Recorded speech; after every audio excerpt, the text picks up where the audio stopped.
Welcome back, my dudes. We are at Parkside Manor. It is Wednesday. It's not Wednesday, it's Thursday. We're a day late this week.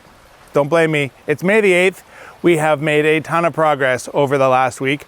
So let's jump in and have a look to see what we've been up to. All right, we are upstairs now. A ton of progress has been made.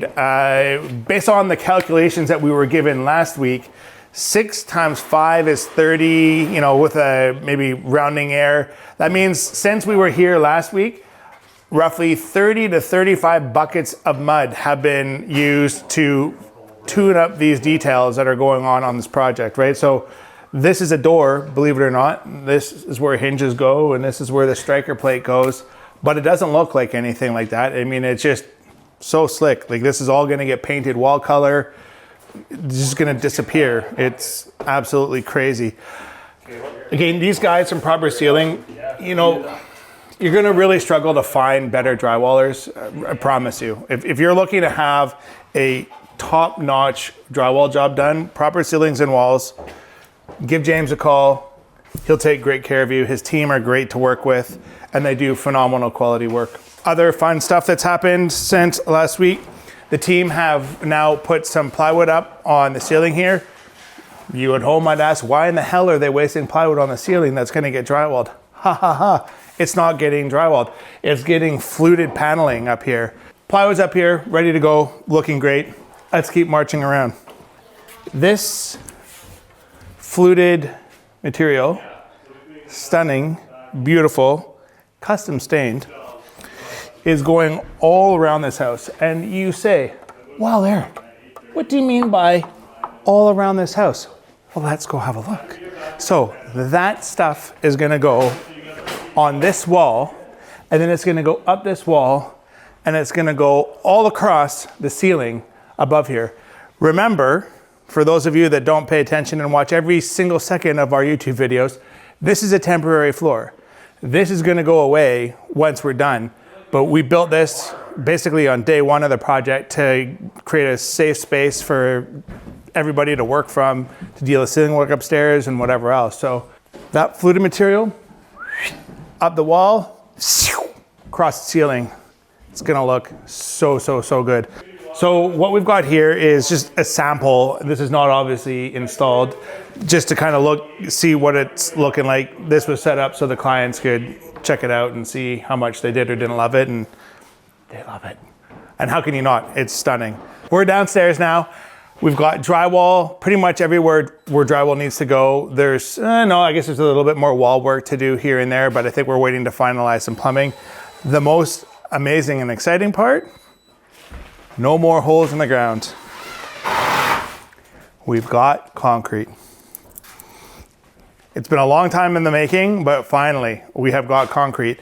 We have run the radiant floors to make sure that those are all set up and working correctly. They are.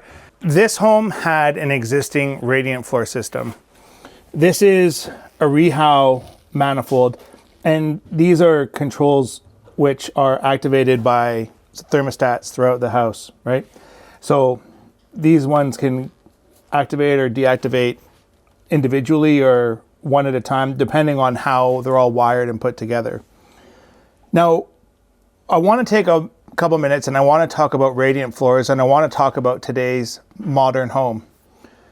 This home is not, we haven't been able to make this home as airtight as we would if we were building a new home or doing a deep energy retrofit on a home where we're stripping the entire exterior off right down to sheathing and redoing it and making it really nice and airtight. And that's a really important distinction, because when a home has a little bit of breathability, these radiant floors offer really quiet, comfortable heat. The problem is when you move to a modern, high efficiency home, these radiant floors really stop working as well as people have come to expect. Now, some of you are gonna say, well, Eric, you're full of it. That doesn't make any sense, and that's a lie. Well, I'm afraid to tell you, you're just misinformed and wrong, right? These radiant floor systems were intended for use on homes that had quite a bit of heat loss, right? They weren't particularly airtight. The windows and doors weren't particularly airtight, and they certainly didn't have the U values that our current windows and doors have. The insulation wasn't as much even 5 years ago in the walls and in the ceilings as it is today. So there's a number of things that increased the or decreased, I suppose, the energy performance of older homes. And so what that has meant is new, more modern, high efficiency homes, they don't lose heat fast enough. And because of that, what happens is when you have a radiant floor system, it takes hours for the heat in the floor to respond and do something to the thermostat. So what happens is the floors keep heating and heating and heating and heating, but the house itself isn't cooling. So what we find is you have these massive cycles of overheating, and then it comes down to being the temperature that the thermostat says, let's turn the heat back on again. And then the heat turns back on again. And then you have a massive overheating cycle again, because these concrete floors hold so much heat and retain it for so long, right? So really and truly, in a low heat loss home, radiant floors really are not a good choice for heating your home. They will not provide you the comfort that you've come to expect. Now, there are other products that you can use, thermoboard or something like that, where the water pipe actually snaps into the plywood or whatever. But again, in this day and age, we're as concerned of cooling the home as we are with heating the home, because realistically, like, we are having the windows designed to be high heat gain windows. So that gives us free heat during the winter. But what it also does is it gives you free heat during the summer. And again, you know, one of the things that we want to be doing from a design perspective is we want to be designing longer overhangs on our roofs so that we create a shadow effect on our exterior walls, right? We want to reduce as much direct sunlight onto our walls and windows as possible during the summer to reduce that heat gain. But nonetheless, we still have a ton of heat in our homes, be it your LED television, be it your internet router and whatever else. Like, a lot of these things, like, homes are modern homes that are well built, airtight and well insulated. They don't require a lot of energy to heat them. They just don't, because they're so energy efficient.